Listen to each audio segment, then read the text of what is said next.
Welcome to the Popcorn Talk Network, for the online broadcast network that features movie discussion, news, and interviews. Press 1. Popcorn Talk. We talk movies. From the Popcorn Talk Network and producers Maria Menounos, Kevin Undergaro, and Phil Svitek, this is iTalk Movies. Long-form interviews with leading members of the film industry. And now, your host of iTalk Movies. Talk Network's iTalk Movies. I'm your host today, Kylie Hodges, and I'm so excited to present to you the director, writer, and the star of the new movie, Hello, My Name is Frank, Dale Peterson, and Garrett M Brown. Hi guys, how are you? Great. Thanks for having us here. Thanks so much for coming in to talk with me today. So, your film, Dale, Hello, My Name is Frank, it's coming out this Monday, April 27th. The world premieres this Monday, in Newport Beach. April 27th. April 27th at 7:30. There's still a few tickets left. You know, you could go onto our Facebook and check that out. But So it's Hello, My Name is Frank's Facebook page. Yeah, go to the Facebook page. We have a link there for tickets if you still want to go, if you can still get tickets, but I think there's a few left. And you were telling me that the Newport Film Festival only has like 500 seats. It's a 500-seat theater. You guys better hurry I think up there's and get about your tickets. 450 sold, so it's going to be sold out. I talked to the guy David there, and he said they can bring in 100 more seats. So I think that's what they did. You know a guy? To 600. Well, I think they did already. I wanted to find out how big a theater is this. Yeah. That's fantastic. Are you guys going to have like family and friends there? Oh, yeah. A lot of people? There's a lot riding on this. Oh, yeah, there's a lot. All of our actors are coming. We have 10 actors coming. We have Tess Harper, who's an Academy Award nominee and Golden Globe winner. We have Rachel DiPillo, who we saw on your show here with Jane the Virgin, and Hayley Kiyoko, who's on CSI, a regular on CSI. Yeah. So tell me a little bit about the film. It's about an older gentleman. I won't. Garrett Brown plays him. But, is he in the room? Older than me. I'm uncomfortable. He's an old guy.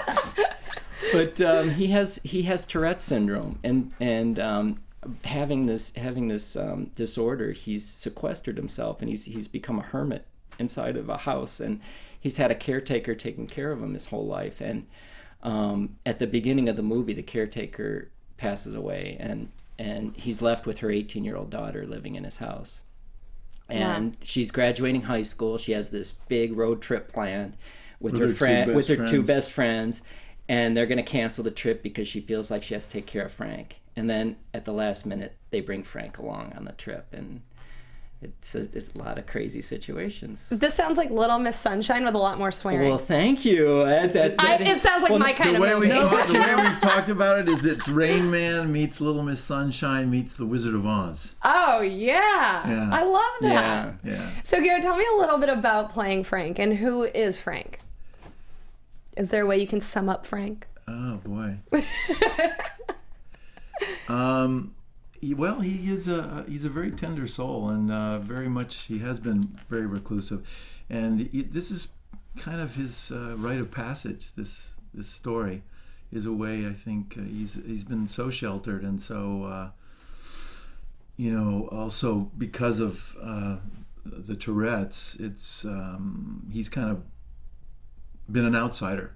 It's interesting. I was thinking about this because you've got repercussions of outsiders throughout the whole movie.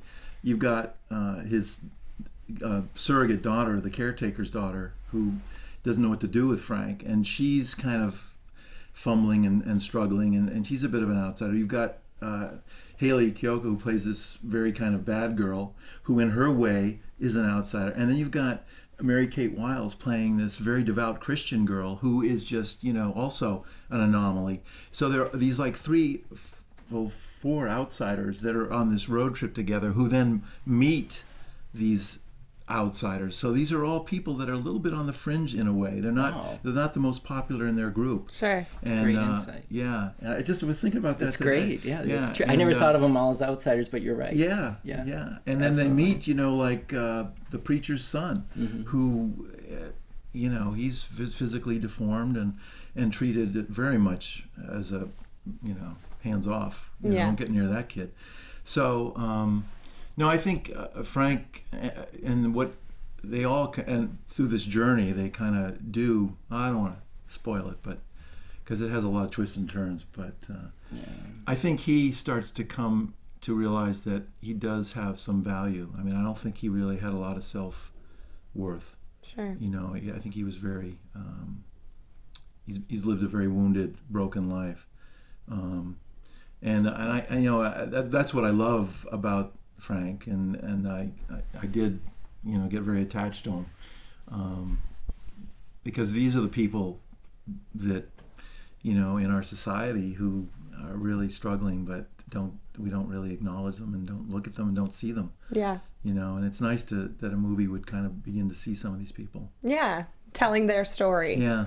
So Dale, what is it that made you want to tell this story? Well, it's really interesting that he brought all that up, because the original, I started writing the script probably 5 years ago, and the original script, it was these girls going on this road trip, and there was a despondent person that they were bringing with them, you know, and I originally thought it was a Vietnam vet, and I think maybe that's been done too much, and I was playing around with different things, and I've known Garrett for a long time, and I sent the script to him, and I just happened to see this documentary about this guy that had Tourette Syndrome in Europe, and he had every reason to lock himself into that house, but he pushed himself to get out of the house and go do things. And even though he'd be in a supermarket and he'd swear in the line, he'd turn around to everybody and he'd say, "I'm sorry."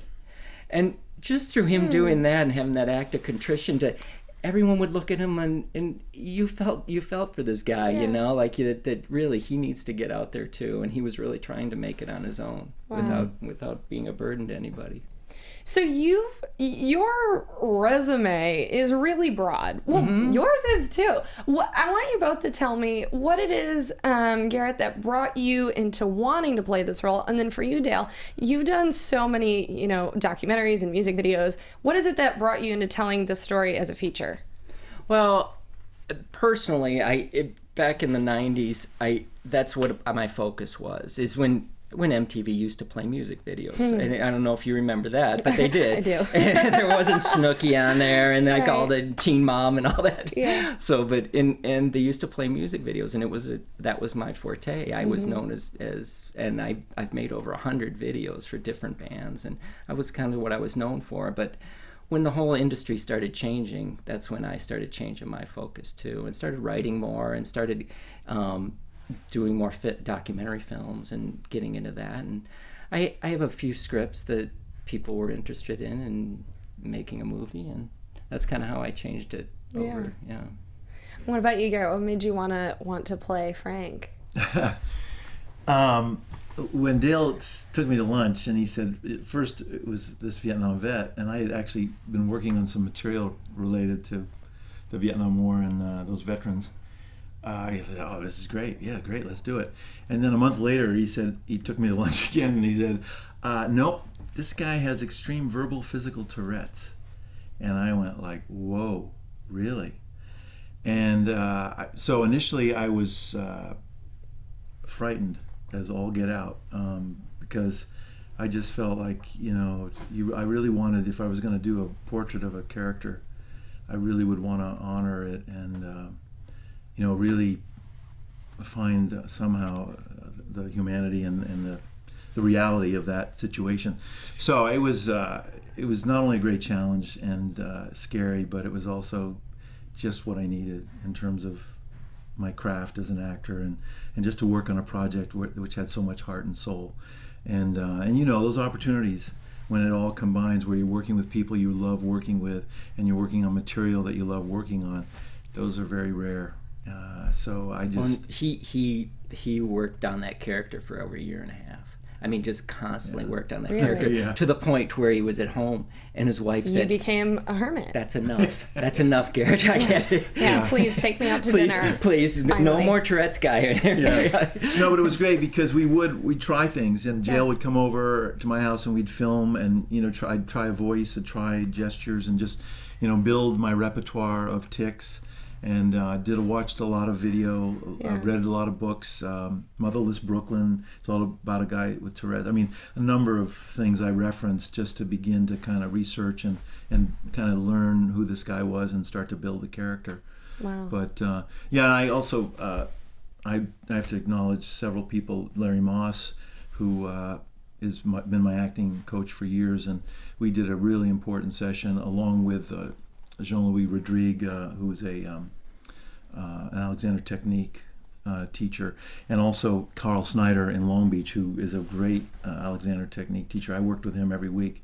So, just the physicality, the vocal, and then my own, work on the emotional life of this guy. So it took a whole team to create Frank, essentially. It really did. Wow. It really did. And even when and Garrett knows this, but when we went to cast the girls and the other parts in the film, when the script went around to the big agencies, we had people we'd want somebody for the smaller roles, these actors, and they'd call us up and say, well, we want to play Frank. They want to play Frank. And Garrett, there's no way I could even think of anybody else playing. He had this down already. I knew that when we went forward with the movie that he'd nail it. I was sure of it, and I didn't want to take that chance. Even with it would have made my life easier getting a bigger actor in that part, like a bigger name. But he does an amazing job in it. So when you wrote this role, did you have him in mind for Frank? Well, not at the beginning, but Okay. as we worked on, as I wrote it, we have kind of at least a monthly meeting for lunch sometimes. He's really a artistic partner of mine in a lot of ways, and the longer we worked on it, I was sure that this was the guy. And by the time we were ready to cast the other roles, there's no way I was going to go with anybody else besides him. So. Have you ever experienced another project in your life where you felt disconnected to the role? I mean, it seems like you and Dale have a past together. Yeah. Is there another role you've had where it fell into place this way? One TV role, one stage role. I did a role on Sisters, which was a show on NBC back in the 90s for 5 years. Actually, I think it ran for 6, but I was on it for 5. And John Witzig, who was an accountant who had kind of a nervous breakdown and ended up singing karaoke in his living room. And it was we all deal differently. And that was a great role. Ron Cowan and Dan Lippman created that series, and that was a real gift to work on that character, because that was another combination. Because Ron and Dan came out of theater. They loved theater actors, and I'd come out of New York theater, so they were just so appreciative of the collaborative. So that was, and to be able to get paid well and work with wonderful people and work on a role for a while like that was great. And then on stage, my theater company, Ensemble Studio Theater, the LA Project out here in Southern California, we put on a play called Bright Boy, The Passion of Robert McNamara, and it was about the Defense Secretary Robert McNamara, and it was kind of it was like doing King Lear for 2 hours. It was because this guy was on stage all 2 hours, and he aged from like 49 to 72, and that was another passion project, no question. Oh my God. Yeah. Do you feel like as an actor, the longer your career goes on, the hustle slows down, or do you have to continue? Do you feel like you're still trying to get roles the way you were when you first started acting? No. No, I mean, partly it's two streams. It's the culture itself. The phone doesn't ring like it did when I was in my 20s and 30s and 40s, and I also the fortune. I guess the good thing is that I have a good agent, and I have people in the industry who know my work. So I don't have to hustle. I don't have to kind of keep pushing it. People, will call and say, "Hey, are you available?" and stuff. So but also the phone calls aren't as frequent as they used to be. So, but it's okay. I write and I paint, and I keep busy. Did Kick-Ass 1 and 2? Yeah. You guys both have really interesting careers, and I wanted to dive in a little bit about that. But I wanted to ask you guys, how did you meet? Because you worked on a previous project together before, yeah? That's how we met. Very Yeah. good, Kylie, yeah. I directed him in the previous movie I made, and Hard to come by. yeah, I wrote this script, and when I was tightening the screenplay, I have a good friend that I sent it to, and he said, let me just give a few shots at a few things and write. And then he sent it back to me, and he goes, while I was reading this and writing it, there's this great actor that I had in mind. His name's Garrett Brown. He says, would you mind if I sent him the script? I said, no. I checked him out online, and then I said, I've seen Uncle Buck. Yeah. I've seen all these movies, and he's a good. And I said, no, send it. He called me 2 days later, and he said, listen, if you're gonna make this movie, can you give me a shot at the guy that's playing it? And that was about that story was about a widower who was having a problem. Yeah. I know. I kind of want to play the newlyweds game with you guys and be like, who's the bossiest and who's the more... Because it seems like you guys have had a working dynamic together for a while, so I'm kind of curious, like what working together for so long has been. Well, the like great with thing you about two. Dale is he knows that after lunch I have to take a nap before I can get back on the set. Oh man, I need more coworkers who get that about me. He builds that into my day. So every time we're Really? sitting there, I always grab somebody and say, get a PA to sit outside this door for a half hour because Garrett needs a nap. Get this man a nap. Yeah. Oh my God. So he gets a nap. I wish my boss was in the booth. I'd be like, can I start getting mandatory naps in my work schedule? They're great. Those power naps, Oh, they really work wonders on the rest of the day. We have two different strengths, I think. Yeah. We really, and I think that's why artistically we work well together. So what are your two different tell me. strengths? Well, I think he's a great actor. He can grab any character, and he can give me that spin that I'm not even thinking about on a character. He can throw that on there, and I think I have a good vision of the way to shoot things and all that. And I love working with this guy. He's a great actor to work with. Yeah. Also, Dale's really wise because the bottom line is he really values talents of everybody in his whole crew and cast, but he makes sure that these are people who really appreciate the work and aren't caught up in ego and diva-ness or entitlement or arrogance.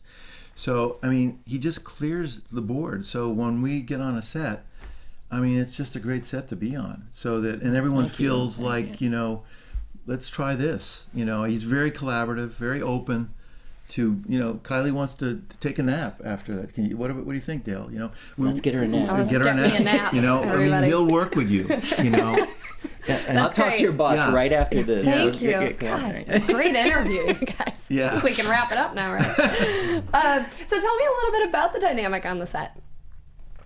It seems like it was you and a bunch of you had a hard to come by story. I don't know, just in general, and maybe this is, Garrett always has a lot of questions. Okay. To the point where he always wants to know the backstory of everything that's going on in the room. Sure. But he always has that question maybe a second before I'm ready to yell action. He'll go, Dale, I got one more thing. In this movie, in Frank, there's the caretaker is dead at the beginning of the movie, and there's a scene where he's standing in front of the coffin, and we're ready to shoot, and I got everything. I got a crowd back here. I got everybody out here, and Garrett's standing in the front row and looking at the coffin, and then all of a sudden I'm going, everybody ready? And all of a sudden I hear, Dale, 1 second. I have one question. Which side of the coffin is her head on? That's a good question to ask. It's a closed coffin. Yeah. Oh, it's closed. It wasn't even open. No, it's not open. Well, he wanted to be well researched. He wanted to be looking at the right side. I think. And she was my caretaker for over 18 years, and I really had it wasn't a romantic relationship, but she had a real big soft spot. Frank had a soft spot for her, so yeah. Do you feel like you have any similarities to Frank? Oh yeah. Like what? Do you have Tourette's too? Well, it's funny because the guy in the first film we did together had prostate issues. And I then had prostate issues after we made the movie.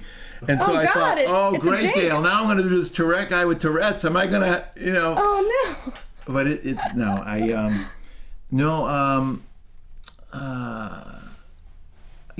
know there's a lot of overlap. Of course there is, definitely.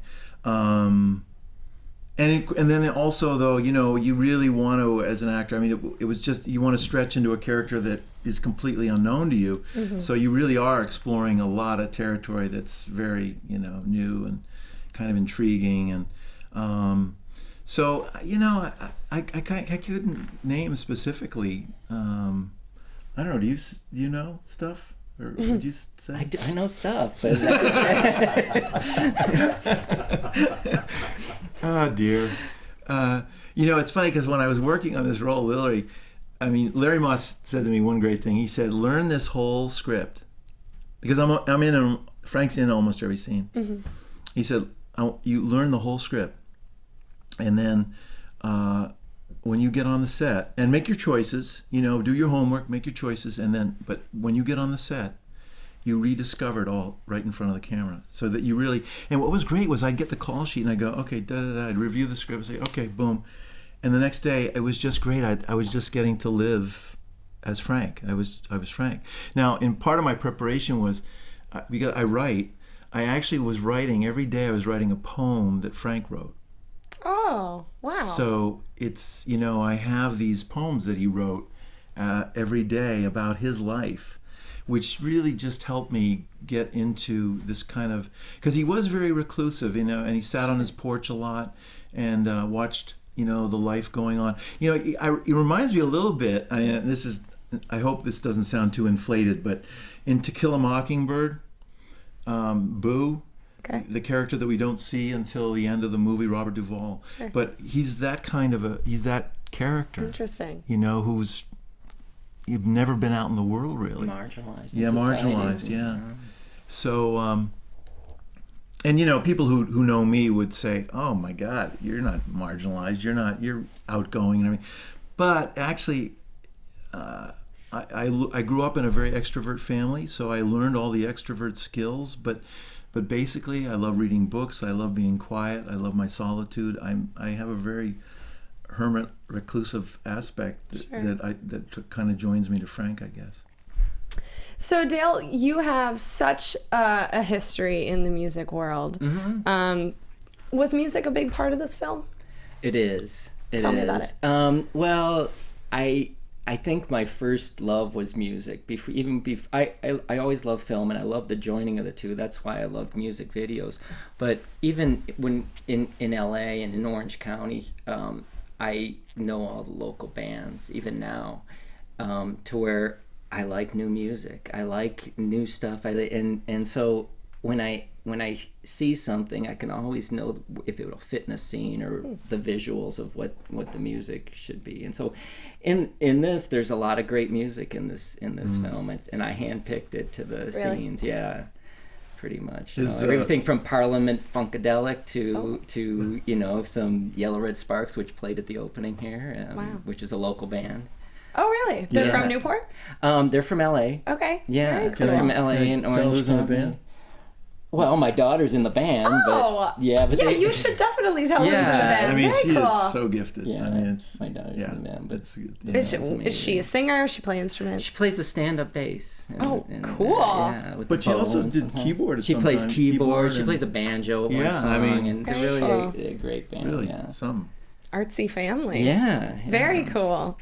So where do you want to see this film go? It's premiering at the Newport Film Festival. Where do you want to see it take off into? I want the world to see this film. I didn't make it to show it at the Des Moines Film Festival at midnight. Hi, Des Moines. I'm sorry. I know people from Des Moines. I fell in love with a girl from Davenport, so we love Iowa. God bless Des Moines, but yeah, maybe that. But anyways, I really do want the world to see this film. I'm completely proud of it. I like the way it turned out. We've showed it to enough people where I know the reaction it's going to get in a theater. I'm really happy with it. That's my fairy tale with it is it's kind of that, you mentioned Little Miss Sunshine. Yeah. That it might have that kind of, momentum, and people would, because I do feel like it's a people's film. It's not necessarily a critic's film. I mean, not that the critics won't enjoy it, but that it's a populist film. It's a magnanimous film. And so it's got a real warm, good heart, and I just feel like it's the kind of movie that would be kind of refreshing, and people would really gravitate to, so that it might start out small and kind of build, and people would really start to respond to it. Yeah. Is this film festival a competition too? It is. Ooh. It is too. So yeah, we'd like to win that too. Yeah, fingers crossed. I think we couldn't hurt it. That's for sure. I think we have the film. We have the product for sure. So let's just see what happens. But yeah. Is this isn't your first feature you've put in a It's the first feature I directed. Well, you really? did what about the mockumentary? That's a feature. No, that's a short. That was a short? But Hard to Come By is 35 minutes. Yeah, So that's in between a short and a feature. But okay. Yeah, after we did Hard to Come By, Dale said to me, "That's it. No more shorts. I want to do features now." Yeah. Remember when he said Here that? we are. Yeah. And he's got another one, a great one, that was going to be done in Michigan. Can I tell him the title? Oh, sure. Most Likely to Suck. Was that it? Is it about Michigan? Yeah, kind of. It's a rite I'm of, a Midwesterner. I can joke about that. but it's about that gray sky coming over, like in the winter time. Oh, the 9 months of the year. Yeah. I get that line. It's a high school kind of story. It's like a super bad type Michigan high school day. type movie. Yeah, it takes place in one day. It's really. But I was actually to suck. That sounds great. Is that already out? No, but that's one that was. I was going to shoot when Michigan had that tax rebate, right? We were going. Well, I was going to shoot that long before this one, and I had an investor up in Michigan that wanted to shoot it, but then. And they wanted us to shoot it in Michigan with the tax rebate, and then Michigan ended the tax rebate. And I didn't even realize they ended it. When did that happen? About 2 years ago. Yeah. Oh no! Yeah, then got a new government comes in, and they'll be, give it 4 years, and they'll be back. But on that I am gonna make that film one day. You should. Everybody loves that script, and so do you think what would be next for you after? No. Oh, he's got a great script what in else the is works. going on? What have you got next? Right, like next after. I'll give you a hint. Ho, ho, ho. You're making a Christmas movie. I'm a little bit of a sci-fi. Are you playing Santa too, Garrett? Is this just I've been lobbying, but I don't think so. I don't know. Maybe. I'd like to see a Santa beard on you. Yeah. I got a few ideas for him, but I don't know if it's Santa. We'll see. Right. You'd be a great. I think you'd make a really good elf character. Ooh, you seem like a really elf, a friendly Santa's right hand man. Yeah. Kind of a guy. That's nice. I like that. I got a little different spin on a Christmas movie that seems everybody, when this is the movie I pitch, everybody likes this movie. So I'm gonna. Oh, perfect. I'm tightening the script right now, and I hope to film it next year. Wow. Well, fingers crossed on all of that. What's next for you, Garrett? What's next for me? Well, he just did Scandal. Yeah, I saw that. I was going to say, so you've been in a lot of TV. Are you trying to gear your career more towards television or film, or just kind of wherever it takes you? I think wherever, but I really would rather, I love the film work because it's a little more sustained and a little more in-depth.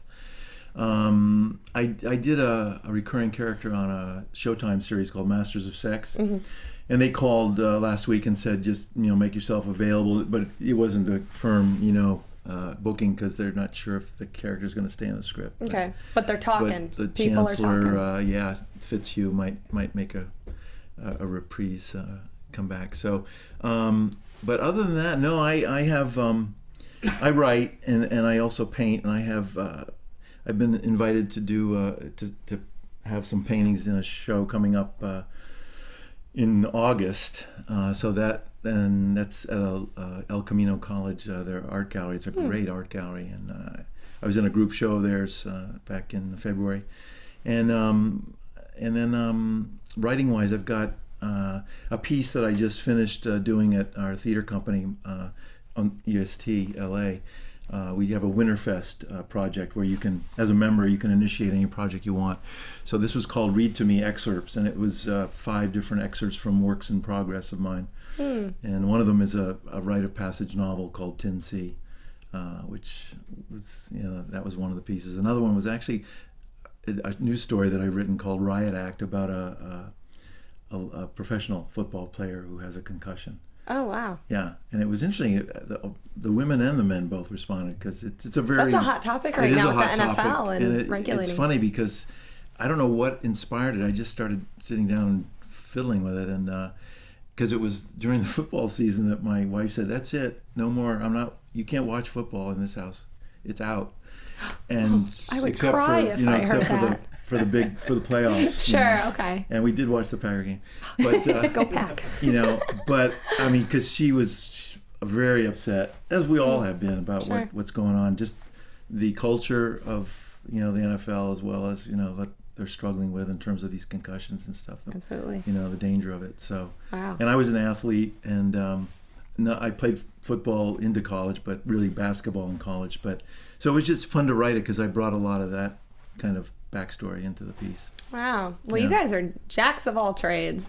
I'm excited to see what you guys have got coming out next, and I'm anxious to see Hello, My Name is Frank. Yeah. Can you remind everybody where they can go to get tickets and when they can see it? Well, you can go to our Facebook page, Hello, My Name's Frank, Facebook page, and there's a link right on there to get tickets, and it's April 27th on Sunday at 7:30. Monday at 7:30. April 27th, 7:30 p.m. At least I got the date right. You got the date right. Yeah, you might don't show up to your own movie on the wrong day. April 27th. Well, it was so wonderful to have you guys in here. I have 1,000 more questions I should ask, but I have to wrap this up, unfortunately. Garrett, can you tell everybody where they can find you on your social media? Do you have a website or anything people can check you out? They can tweet me at, and they can Instagram me at, and they can... No, I don't have any. Good for you. Sorry. You're off the grid. I know. I'm off the grid, What about you, Dale? Can people keep up with you online anywhere? Yeah, with this movie right now. Sure. That's our page. Is go like our Facebook page. Hello, my name's Frank. We have a website too. And I do have a Facebook thing. He does have a Facebook. Surprise! He doesn't quite know how to use it. Somebody involved with our film said, Garrett, tweet out, send out that you're in this film, and he goes, I don't know how to do that. It's true. Hey, that's the next project for you. Can I say a shout out to my grandson? Sure. And then granddaughters? Yeah, what are their names? Remy Robbins, who just turned 1, and Greta, who just turned 3, and Kati, who will be 2 in June. Oh. Hi, everybody, and hi to their parents. You sound like my dad who just became a grandpa, and all he wants to do is talk about... I have been out-cuted by a small baby in the family. Yeah. No one wants to hear about what I'm up to. Nobody wants to see you It's now. okay, though. She's very cute. It's fine. Yeah. Well, thank you guys so much for coming to talk to me today. Thank what you. a joy, and I'm very excited you. for your film, and let's hope it takes off. Thank you. Thanks, Kylie. And everybody watching, be sure to subscribe on YouTube, and you can also find us on iTunes and SoundCloud. Thank you so much for watching Popcorn Talks, iTalk Movies. You can follow me on Twitter and Instagram at the Kylie Hodges. See you next time.